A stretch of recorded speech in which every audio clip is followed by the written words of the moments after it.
Assalamualaikum warahmatullahi wabarakatuh. Yang terhormat Bapak Arifan Arif, STFM, selaku dosen perekonomian Indonesia.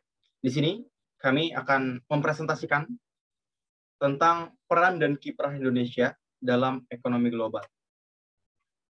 Sebelumnya, saya akan memperkenalkan,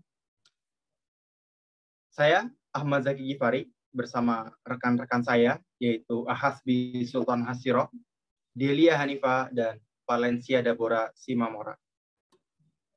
Langsung saya, peran dan kiprah Indonesia dalam ekonomi global. Indonesia merupakan satu-satunya negara ASEAN yang menjadi anggota G20 atau disebut dengan kelompok 20. Negara-negara dalam kelompok ini terdiri dari 19 negara dan ditambah dengan Uni Eropa yang menguasai 75% perdagangan dunia. Pertumbuhan ekonomi Indonesia yang stabil tiap tahunnya telah menempatkan negara ini menjadi salah satu kekuatan ekonomi dunia. Indonesia merupakan negara yang memiliki modal pembangunan sangat lengkap, mulai dari sumber daya alam yang melimpah, sumber daya manusia SDM yang berkualitas, iklim demokrasi yang stabil, dan letak geografis yang strategis.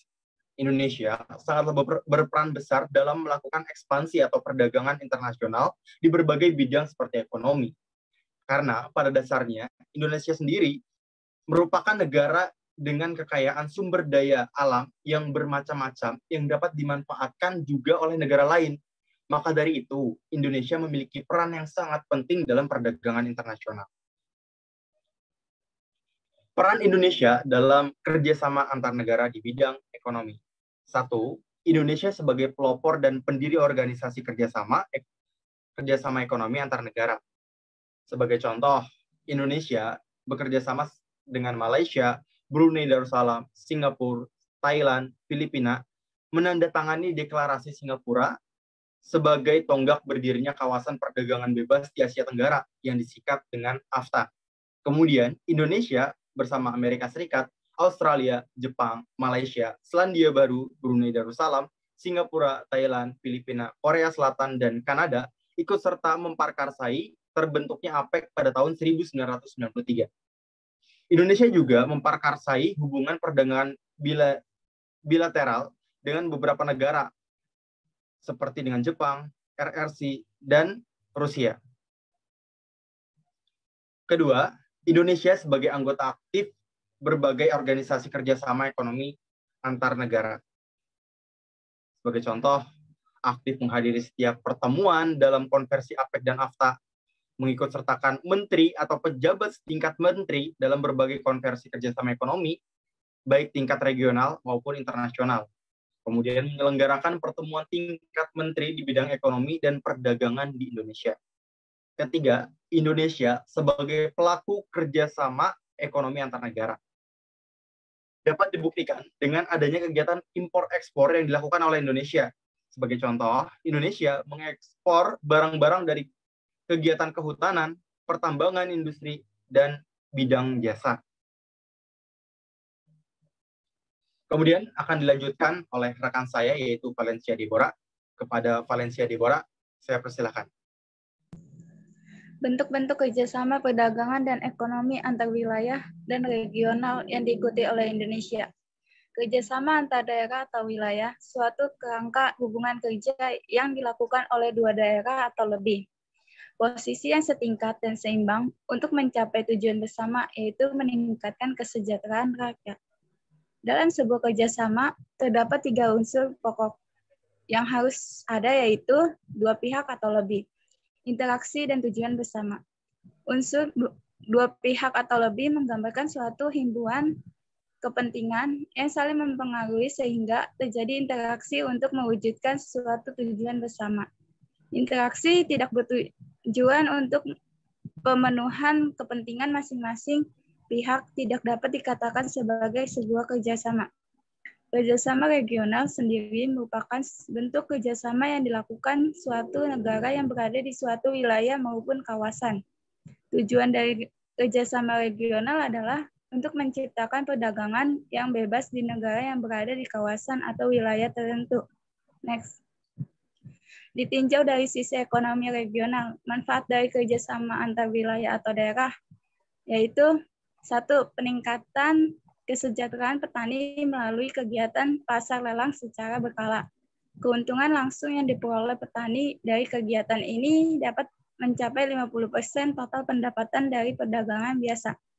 2. Peningkatan citra dan identitas kewilayahan. Tujuan ini ditunjukkan oleh sosialisasi kelembagaan keada, salah satu dengan regional branding Subosukowonosraten. Yang ketiga, penyerapan tenaga kerja lokal dengan masyarakat investor. Next. Ditinjau dari aspek pelayanan publik, manfaat dari kerjasama antar wilayah atau daerah tersebut antara lain. Yang ke-1, kemudahan akses sumber daya manusia, sumber daya pasar dan permodalan. Yang kedua, peningkatan penerapan teknologi. Yang ketiga, kemudahan birokrasi dan investasi. Yang keempat, peningkatan sarana dan prasarana antar daerah, yakni pemenuhan kebutuhan infrastruktur yang ditanggung daerah yang tergabung dalam KAD. Selanjutnya akan dilanjutkan oleh Delia. Oke, terima kasih Valen. Selanjutnya ada kerjasama regional yang aktif diikuti oleh Indonesia. Di antaranya seperti yang pertama itu ada Association of Southeast Asian Nations atau disebut dengan ASEAN. Ini merupakan sebuah organisasi yang didirikan dengan tujuan untuk mensejahterakan dan memajukan negara Asia Tenggara. Tujuannya dibentuk ASEAN ini ialah untuk mempercepat pertumbuhan perekonomian, sosial, budaya di Asia Tenggara melalui usaha bersama dengan semangat yang setara dan kemitraan. Yang kedua itu ada untuk memajukan perdamaian serta stabilitas regional di kawasan Asia Tenggara. Yang ketiga ada memajukan kerjasama dengan rasa saling membantu dalam konteks ilmu pengetahuan, teknologi, politik, ekonomi, sosial, dan budaya. Dan yang terakhir itu ada tujuannya untuk memperkuat perdagangan internasional negara-negara yang ada di Asia Tenggara, sehingga terjadi kolaborasi secara lebih efektif untuk memanfaatkan pertanian, industri, perdagangan, serta fasilitas lainnya yang menunjang. Selanjutnya ada ASEAN Regional Forum atau ARF. Ini merupakan suatu forum yang dibentuk oleh ASEAN pada tahun 1994 sebagai suatu wahana bagi dialog dan konsultan mengenai hal-hal yang terkait dengan politik dan keamanan di kawasan, dan ini untuk membahas dan menyamakan pandangan antara negara-negara peserta ARF untuk memperkecil ancaman terhadap stabilitas dan keamanan kawasan. Peserta ini terdiri dari 27 negara. Tujuan dari ASEAN Regional Forum ini untuk mengembangkan dialog dan konsultasi konstruksi mengenai isu-isu politik dan keamanan yang menjadi kepentingan dan perhatian bersama. Next. Selanjutnya ada East Asia Summit atau EAS, merupakan salah satu forum regionalisme terbuka yang muncul di kawasan Asia Timur sejak tahun 2005, di mana forum ini berisikan mengenai isu-isu strategis, politik, dan ekonomi yang luas yang menjadi kepentingan dan perhatian bersama dengan tujuan mempromosikan perdamaian, stabilitas, dan kemakmuran ekonomi di Asia Timur. Selain itu, untuk dapat lebih meningkatkan dan memaksimalkan kerjasama yang lebih luas lagi dalam pengolahan dan penanganan bencana, koordinasi ini segera setelah terjadinya bencana dan pada saat kondisi darurat, atau disebut dengan emergency rapid response. Dan ini tuh termasuk pada persiapan dan kesiapan sebelum terjadi bencana atau disebut dengan alert early warning system. Selanjutnya itu ada Asia Pacific Economic Cooperation atau disebut APEC. Ini merupakan kerjasama yang dilakukan oleh negara atau bangsa-bangsa yang berada di kawasan Asia Pasifik pada bidang ekonomi. Tujuan APEC ini yaitu untuk mendorong pertumbuhan perekonomian serta meningkatkan kesejahteraan di kawasan Asia Pasifik. Dan ini juga dapat memfasilitasi perdagangan internasional supaya lebih bebas lagi dan memperluas market mereka di kawasan dunia. Anggotanya ini bermacam-macam. Negaranya seperti Australia, Brunei, Kanada, Chili, China, Hong Kong, Indonesia, Jepang, dan Korea. Selanjutnya akan dilanjutkan oleh Ahasbi.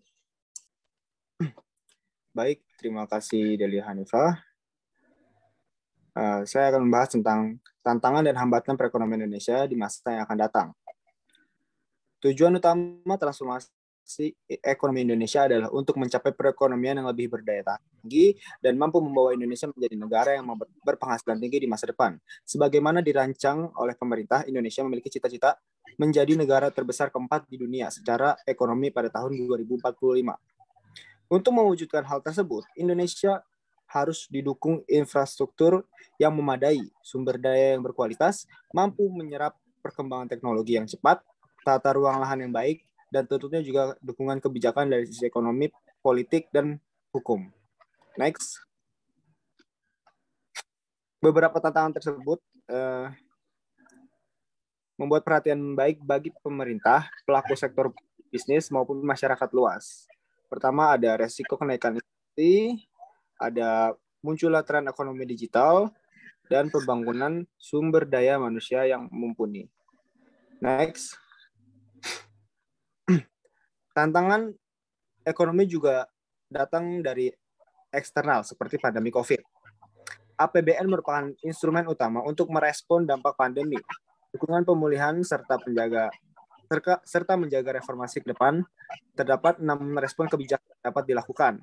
Pertama, sinergi bauran kebijakan nasional untuk pemulihan ekonomi antara pemerintah, Bank Indonesia, Otoritas Jasa Keuangan atau OJK, dan lembaga penjamin simpanan atau LPS. 2. Seluruh instrumen bauran kebijakan Bank Indonesia diarahkan untuk mendukung pemulihan ekonomi nasional, berkoordinasi erat dengan pemerintah dan Komite Stabilitas Sistem Keuangan atau KSSK.